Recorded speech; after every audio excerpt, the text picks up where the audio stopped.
Donc là on arrive chez tes enfants.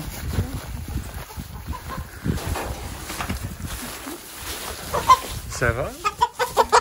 Ah bah alors. Toi t'aimes bien te dire paysanne? Ouais. T'as 21 ans. Donc t'as quoi comme formation aujourd'hui? J'ai un BTS production animale que j'ai fait au Vasé. Ouais. Après j'ai une licence agricole, métier du conseil en élevage que j'ai fait dans l'Aveyron. Bac plus 3, ouais, c'est ça hein. Ouais. Moi je suis bac moins 2 par exemple, tu vois le truc? Carrément. Non, j'ai eu des brebis à mes 18 ans, parce que j'en demandais, donc j'en ai eu 2.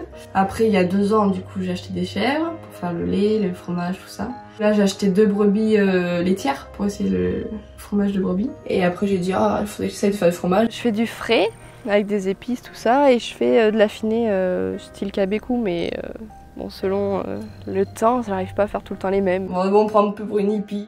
Les personnes qui font des chèvres, elles ont elles ont les cheveux gras, elles ont le truc, fument le pétou, et puis c'est tout ça quoi, mais en fait, pas du tout quoi. Tu penses que tu vis ton âge? Bah, je suis une grande enfant, mais... non, je suis une grande enfant, après, quoi, il faut tout cumuler, les animaux, la jeunesse où on s'amuse. Il y a quand même des jeunes en campagne. Je dis non à certaines soirées parce que j'ai pas le temps, je suis encore à la traite. La première vraie passion, c'est quoi? Les chevaux. Tu viens? Allez! Il faut essayer de comprendre ce qu'ils veulent dire quand ils veulent pas faire ce qu'on leur demande, quoi. Quand ils sont un peu agacés ou qu'ils sont pas bien. Ben, au départ, je voulais faire ostéopathe animalier, sauf que l'école est privée et qui a 8 000 € l'année. C'est hyper cher, quoi. Enfin... C'est vrai que bon, ça me fout la rage quand même de pas pouvoir faire cette école que je veux faire depuis des années. Après, je veux pas faire ce métier toute seule, ça c'est sûr.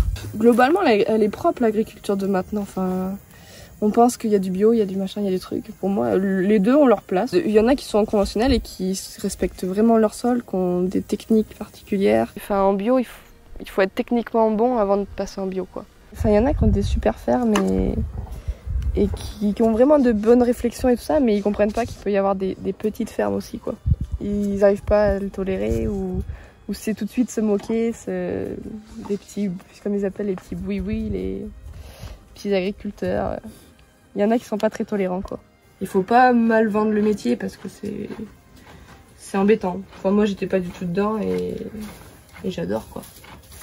J'adore. Donc en fait, on t'appelle Manon des Sources, c'est ça? Ouais. J'aime aussi, mais voilà, être femme de temps en temps, hein, ça c'est sûr que se pomponner un peu de temps en temps, ça fait du bien aussi. C'est facile de tomber amoureuse ou pas? Non. Non. Non. J'ai eu un copain on s'en sortait très bien, il n'y a pas de soucis. Et puis au fur et à mesure, j'ai commencé à arrêter de monter à cheval, à faire moins de choses. C'était trop compliqué, quoi. Enfin, il y a des choses qui n'étaient pas acceptables et voilà. Par amour, on peut faire tellement de choses que moi, j'ai besoin d'avoir du temps et de passer du temps avec mes animaux, peu importe ce qui se passe, peu importe. Et c'est un choix, hein, mais quand on n'est pas capable de le comprendre, c'est pas possible. Enfin, Bonjour, Laurine, enchantée.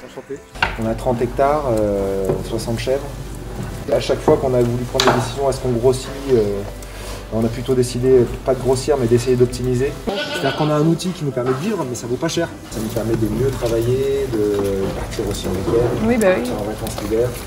Au niveau bouffe, on arrive à faire du très beau foin, comme ça c'est une deuxième coupe d'une prairie où il y a pas mal de luzernes. D'accord. Donc ça c'est aussi un des trucs, c'est-à-dire que c'est l'autonomie, c'est super important. Et en chèvre, si tu veux produire du lait, faut pas juste faire du foin, faut pas juste faire du bon foin, faut faire du très bon foin. Faut jouer sur la gourmandise. Toi, t'es issu du milieu agricole? Non, voilà, c'est ça aussi qui est important parce que quand t'es jeune, tu veux t'installer, il faut que tu mettes 800 000 ou 1 million d'euros pour t'installer. Et t'as 22 ans. Ça pique. Il y en a plein comme ça qui sont partis tout le temps. T'as la tentation de grandir tout le temps, surtout quand ça marche, que tu vends ton produit, que t'es tout le temps en train de dire au client, bah non, désolé, j'en ai plus. J'en ai pas assez. Tu te dis, voilà, le réflexe c'est de dire, je retourne à la banque, j'agrandis mon bâtiment, je prends plus de bêtes et puis je vais répondre à la demande. Et des structures petites, on en connaît plein autour comme ça, à taille humaine, ça a beaucoup plus d'impact. Ils se rendent compte qu'en fait, voilà, il y a plein de fermes énormes qui n'arrivent plus à s'en sortir et qu'il y a des petits en vente directe et tout ça qui s'en sortent. Nous, on est censé pas être capable de nourrir les gens qui n'ont pas les moyens parce qu'ils partent du principe qu'on est beaucoup plus cher.